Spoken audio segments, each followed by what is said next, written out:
Kafam yanıyor. Duş alacağım. İçeride su yokmuş. Buradan böyle. Bunu böyle bir trekking'de yapalım. Trekking grubu buldum bir tane. Onlara katılacağım. Onlarla beraber böyle bir 15 kilometre falan yürüyeceğiz. İşte Vietnam'ın yerlerine götürecekler. Kahvaltıya geldik. Kahvaltı yapacağız. Ne yiyeceğiz bilmiyorum, bakalım. Muhtemelen noodle falan.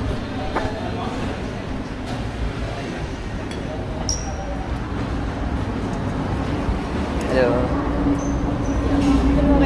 Ya ben nào cũng được. Şöyle bir yer. Bakalım bir şeyler yiyeceğiz ama.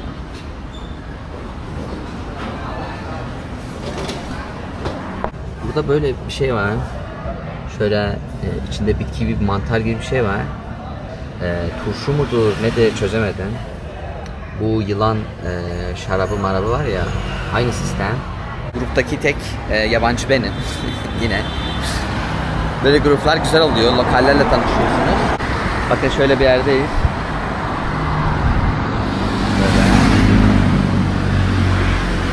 Şimdi noodle yiyeceğiz. Ben deniz ürünü istedim. Onlarda bir de şey varmış. Domuz. Dedim başka bir şey var mı? Ya da domuzsuz getirin. Yok dedi, deniz ürünü var. Şimdi şey yerini de göstereyim size. Bakın böyle. İnsanlar oturuyor.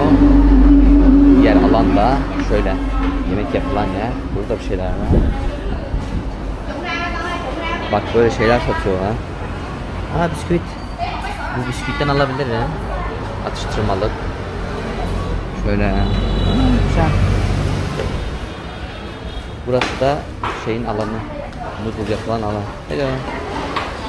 Bak böyle. Noodle alanı bu. Şöyle.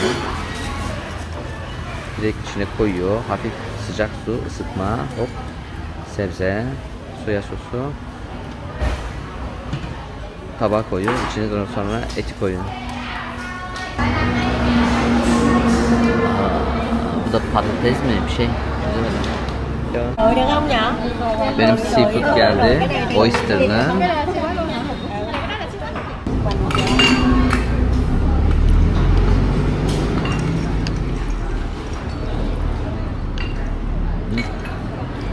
Alana geldik. Bak.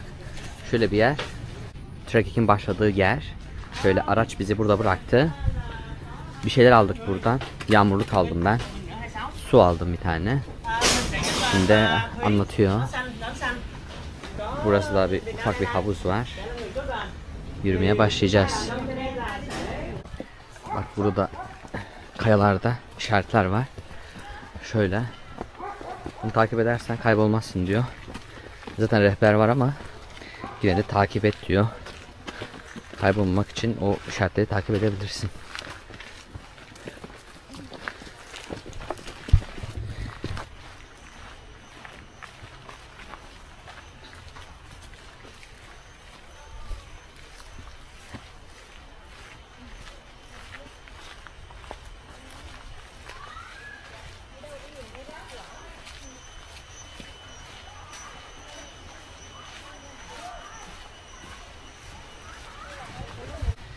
Şu an iyi. Sıkıntı yok. Güzel. Wait here? Okay, let's wait.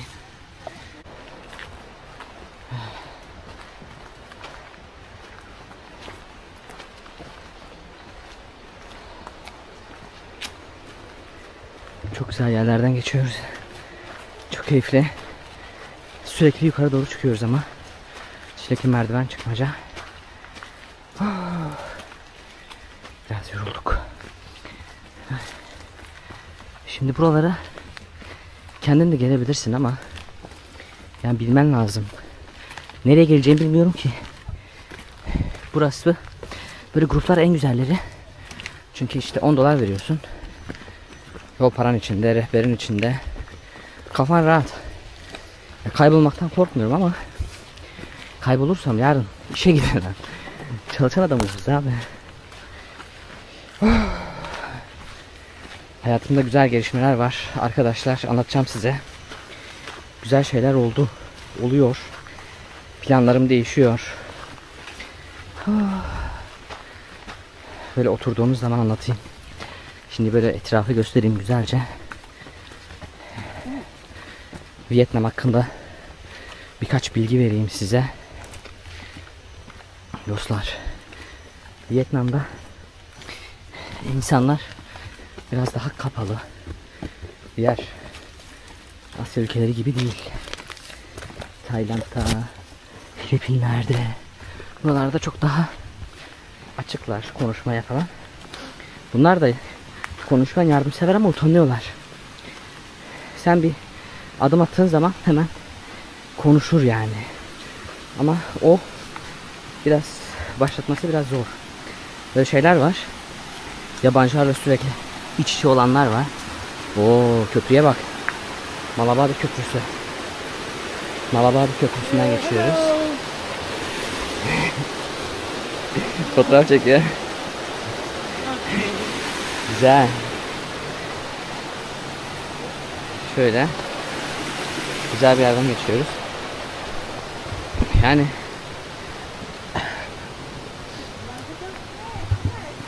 durum bu. Bir sene daha buradayım. Bir sene daha burada kalmayı düşünüyorum. Sevdim çünkü yani. Bir de şu an yapacak başka bir planım yok. Gözüme ağaç girdi. Baksanıza. Kafam şey gibi oldu. Bu arada arkadaşlar, benim şimdi arkadaşlarım var biliyorsunuz işte. Hayta çok yakın arkadaşım. Uğur falan, İlyas. İlyas demiyor. İlyas çok saygılı bir çocuk. Ama Hayta bana sürekli kel diyor. Yani evet, saçım yok. Ama yani kel de demezsin değil mi? Saçsız diyebilirsin mesela. Neden kel diyorsun ki? Şaka yapıyorum bana, takılmıyorum. Keller daha çekiciymiş. Yapılan bir araştırmaya göre kadınlar kelleri 10 kat daha çok beğeniyormuş. Hayda, duydun mu? Biraz tırmanmaya başladık.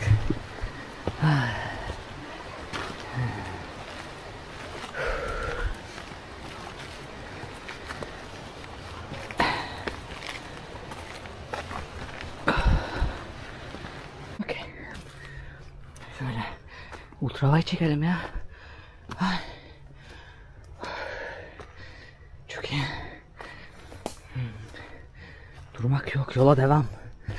Siyasi mesaj içermez. 15 dakika olmuş. 104 metre diyor. 104 metre tırmanmışız. Ve 600 metrede yürümüşüz.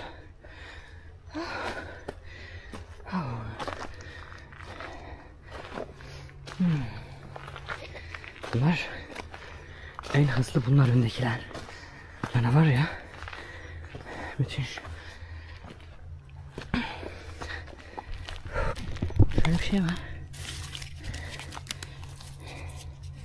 Bu ne bilmiyorum. Bambu herhalde. Bunu saklasak mı? Saklamasak, bambu da yok ki. Devam. Ulan köfte horlar. Beleş tur. Daha ne yapayım size? Burada beklemem lazım. Kaybettim.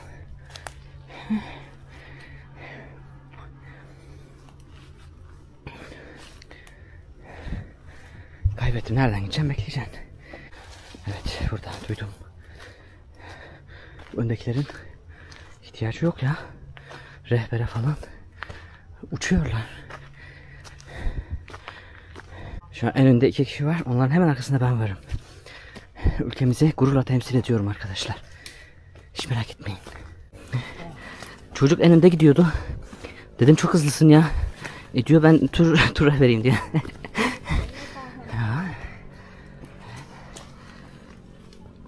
Where are you from? Turkey. Okay. Yeah. Toniki. Wow.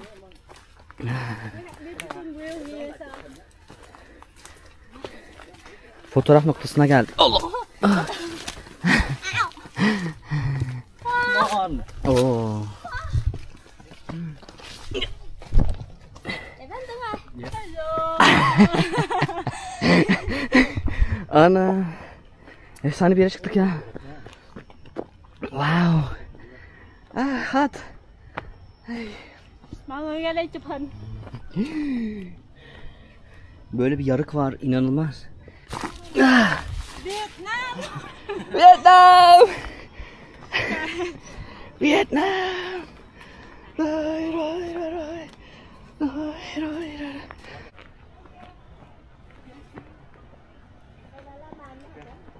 So dangerous. Yeah, it is. Oh my god. Hay ha. Nature's What if someone just step into here? Oh. There was a movie, do you remember? 127 hours. No, I haven't watched it. If you watch, you're gonna see someone stuck something like this.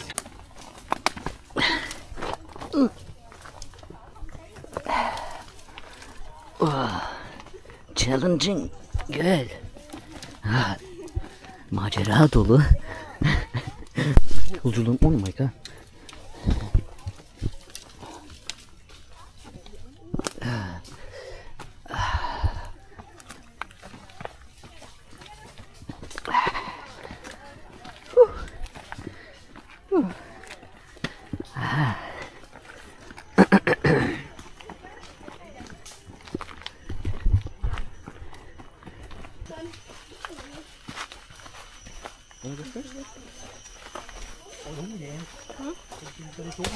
Đúng rồi đó.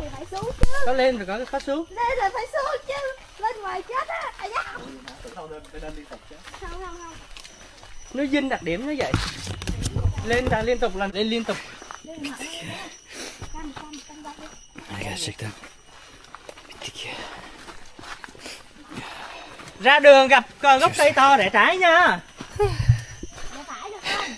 Cây gặp trái, còn phải thì chui bụi vô lại thì nó mình quang đi tu. Ăn cơm chay.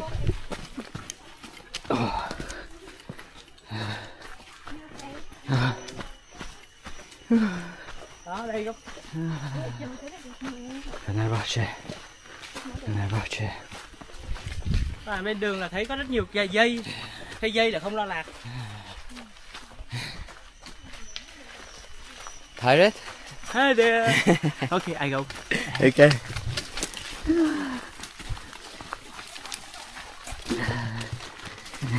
Bizim tur rehberi öne geçmesi lazım. O yüzden bastırdı, önden gitti. Arkadaşlar, ya bu videoları yani mesela 100 kişi izliyor şu an, 200 kişi, 500 kişi izliyor. Ya like at be.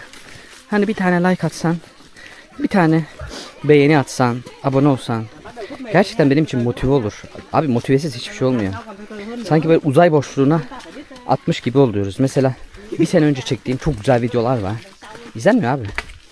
O yüzden artık edit yapmıyorum. Daha böyle sade videolar atıyorum. Bu var. Trekking videosu. Bunu atacağım. Haftaya yine trekking videoları atmaya çalışacağım. İşte cumartesilerimi boşalttım. Normalde benim cumartesi online dersim oluyordu ama şimdi boşalttım. Orası boş artık. Onları başka güne aldım. Hafta içi daha çok çalışıyorum ama cumartesim boş, en azından plan da olsa bir şeyler yapabiliyorum yani. Hiçbir şey olmasa da bomboş yani. Arkadaşlarımla buluşabilirim, dışarı çıkabilirim. Yani yine buluşuyordum, çıkıyordum ama bilgisayarı yanımda taşımam gerekiyordu. Çünkü işte öğlen 3'te ders var. Şimdi eve dön, bir daha bilgisayar olmuyordu. Bilgisayarla beraber gezmem gerekiyor. O da saçma yani. O yüzden cumartesiyi boşalttım. Böyle trekkingler olduğu zaman bunlara katılacağız. Olmadı bir etkinlik olur, bir şey olur, ona gideriz. Şu kaya tırmanışı var, yapay. Onu göstereceğim size. Ona bir kere gitmeyi düşünüyorum. Spora başladım. Onunla ilgili bir gösterim yapacağım size. Bir video hazırlayacağım. Neler yapıyoruz. Çünkü normal spor salonu değil. Bir hocayla beraber çalışıyoruz.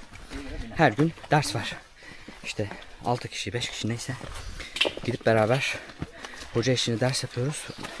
Ve bittim ya gerçekten. Bir tane göğüs bandı var. Onu takıyor herkes. Herkesin kalp ritmi görünüyor spor salonunda. Benimki hep 100. Yeni başladığım için. Yani uzun süredir yapmıyordum. Mayıs'tan beri. Yine tekrardan başladığım için. Benim kalp ritmim çok hızlı. Hep 100'e vuruyor yani. Diyor ki dur. 100 dediğim atış hızı değil. %100. Yani daha ötesini yapma diyor. Yani ölürsün. Kalp atış hızı olarak da 180 diyeyim ben size. O yüzden ben çok daha fazla yoruluyorum onlardan. Bunlarınki genelde 150 falan. 150'de tutmak lazım. Diğer türlü ilerisi için kötü.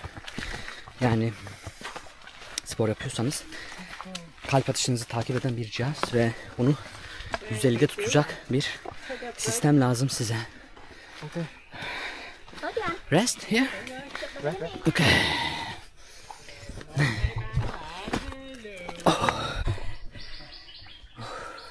Kafam yanıyor. Hào quang luôn. Oh my god. Tự nhiên chỗ mũi trắng quá. Geçenlerde bir tane profesör gördüm Twitter'da. Adam ne demiş biliyor musun? İşte spor profesörü mü ne galiba öyle bir şey, sporla ilgili bir dalda yani. Beslenme mi spor mu bilmiyorum. Adam diyor ki işte spor yaparsanız, her gün salona giderseniz bu sizin günde 1,5-2 saatinize mal oluyor. Ve bu spor size ancak 2,5 yıl kazandırıyor ömrünüze. O 2,5 yılda zaten 2 saat sporları hesaplayınca şeymiş. Yani denk geliyor. Yani diyor ki mesaj, spor yapmayın.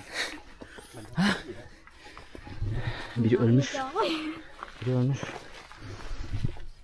Spor yapmayın diyor. Ne yapacaksın? Hayatın içine entegre et diyor.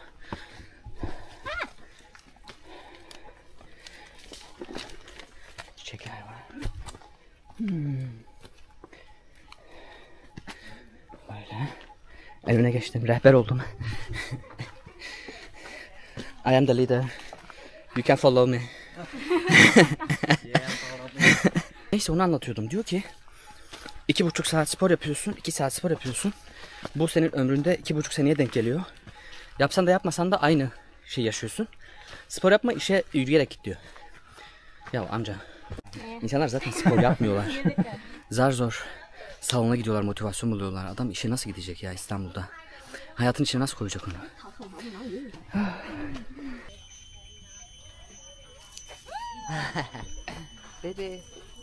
What's your name by the way? Wing? Win. Yeah. Okay. My So name. you're This is YouTube, for YouTube. Oh really? Yes. Okay. You're gonna have it on YouTube. I have 500,000 followers. Really? That's No, cool. I'm just kidding. Just 2,000.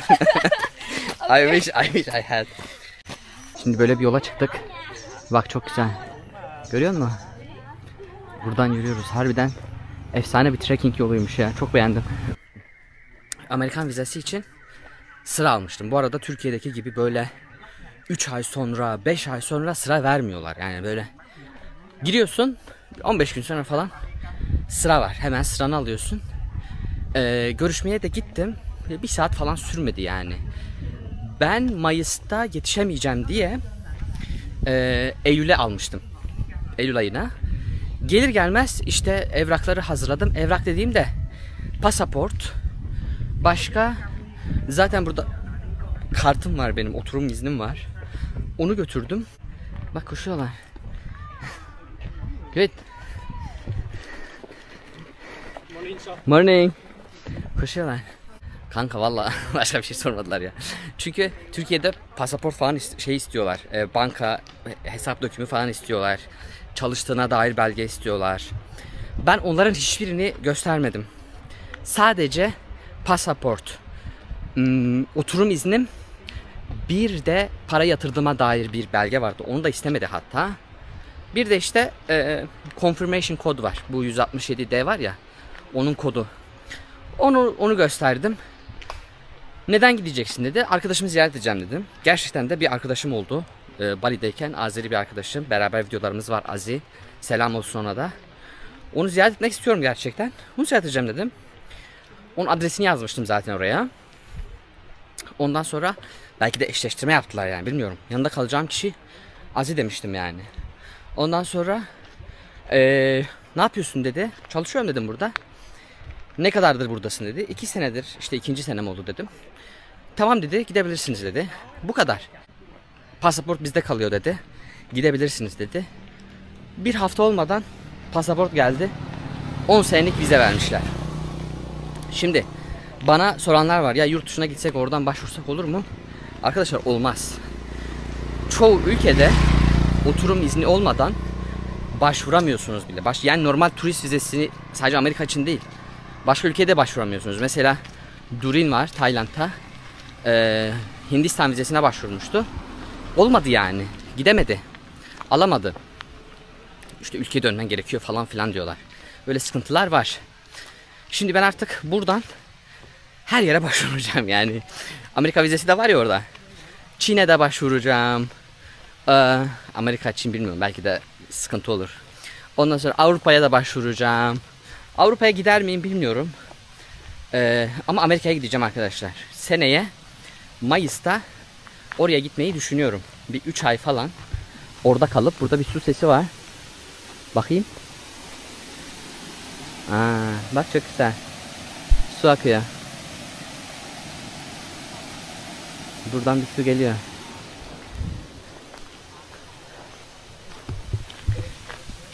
Hay. Şeyi düşünüyorum. 3 ay gidip orada çalışıp, zaten benim gelecek Mayıs'a çalışma iznim neredeyse bitiyor yani. Böyle yarım sene falan kalıyor. Bir daha buraya gelir miyim bilmiyorum. Belki orada çalışırım, sonra Güney Amerika'yı gezmeye başlarım. Belki başka şeyler olur, başka bir kıtaya giderim. Ama baktım gerçekten vaktim yok. Gerçekten vaktim yok. Bak, günümü anlatayım mı size? Bir gün onun videosunu çekeceğim. Abi sabah 6:30 kalk. Askeriye git ya. İşe git. Tamam mı? İşe gidiyorum, saat oluyor 7:30. Çalışıyorum 10:30 11'e kadar. Dön eve, dinlen, yemek ye, uyu. Geri işe dön 2. Çalış. Ondan sonra geri dön saat 5. Bak bak, yola bak. Çok güzel. Geri dön saat 5. Ondan sonra spora gidiyorum 6'da. İşte hazırlanıyorsun. Spordan dönüyorsun 7'de. Geliyorsun yine hazırlanıyorsun. Duşmuş. 7:30 oldu. Ondan sonra akşam 1-2 saat ders oluyor. 8:30, 9:30, 10. Benim zaten yatmam 11. Sabah 6'da kalkacağım yani. 6:30'da kalkacağım. Günler böyle geçiyor yani. O yüzden bayağı yoğunum. Bayağı yoğun yani. Ama dediğim gibi size içerik üretmeye devam edeceğim. Anlatmaya devam edeceğim hayatımı. Şimdi bir dinlenelim biz. Böyle dinlenme tesisine geldik. Kokonat patlatılır ha. Vallahi. Kokonat içilebilir. Şöyle. Yol efsane. Baksana yola. Oh. Süper. Şöyle.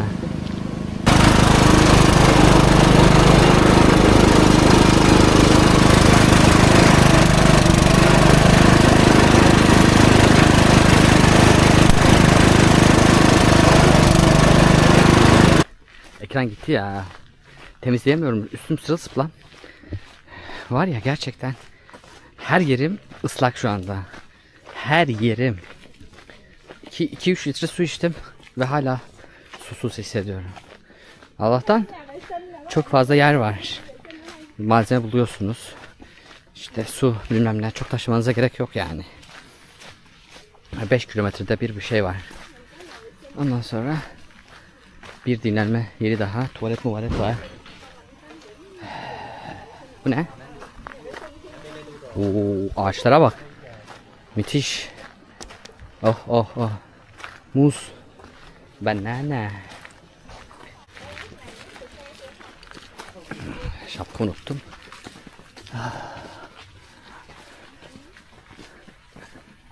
Böyle burada bir yaşayan biri var. Bak, çok iyi ya. Ya işte böyle yerlerde yaşamak çok güzel de ıssız yani. Ben olsam buraya böyle bir kafe yaparım. Zaten kafe gibi bir şey galiba.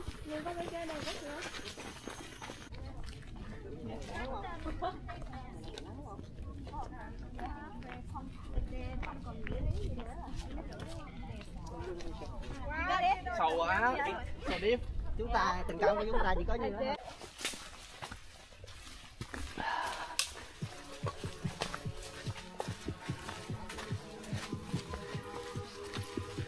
Arkadaşlar şurayı görmeniz lazım.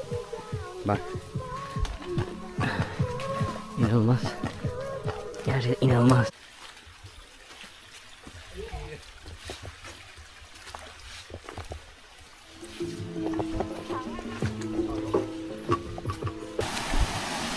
Ufak bir göl gibi bir şey var. Su akıyor. Jacuzzi gibi düşünebilirsin.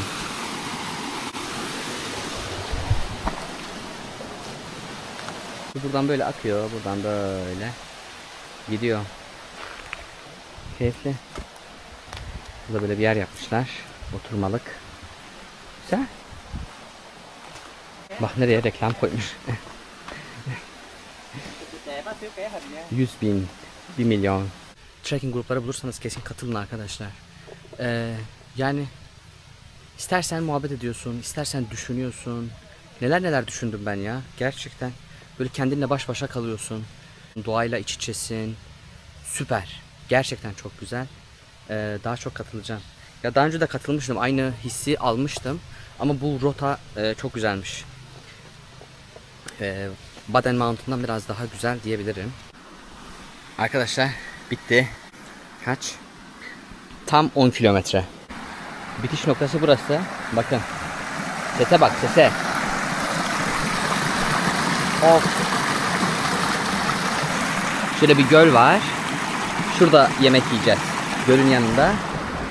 Ortam bu. Şöyle. Derme çatma bir ev. Şurada bir yerde muhtemelen yemek yiyeceğiz. Bakın böyle bir gölün ortasına restoran yapmış. Bu su nereden geliyor bilmiyorum. Biz buradayız. Bak. Biz şunu yaptık. Şöyle. Buradan geldik. Bir de şuradan girdik. Buradan çıktık. Bir de şunu yaptık galiba. Şöyle. Böyle olması lazım. Ya da şu sarı. Tam. Arkadaşlar bunu göstermem lazım. Böyle bir yere geldim. Şimdi duş yeri bu, tamam mı? Duş alacağım. İçeride su yokmuş. Buradan böyle su alıyorum. Getirip koyuyorum. Biraz daha alalım.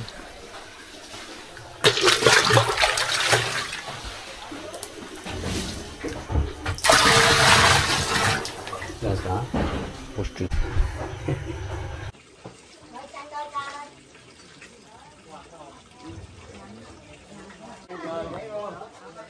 Kanka ortam bu. Yani burada tavuk yemeyeceğim ya. Şöyle tavuk hazırladılar. Az önce kedi çıktı. Şey yiyordu. Karıncalar falan. Şöyle. Bugünü burada artık bitirelim. Burada artık bir şey yeriz. Noodle. Ondan sonra da gideriz çünkü bitti. Dediğim gibi 10 kilometreyi bitirdik. Bugünlük bu kadar. İzlediğiniz için teşekkür ederim. Like atın, yorum atın, beğeni atın lütfen. Tamam mı?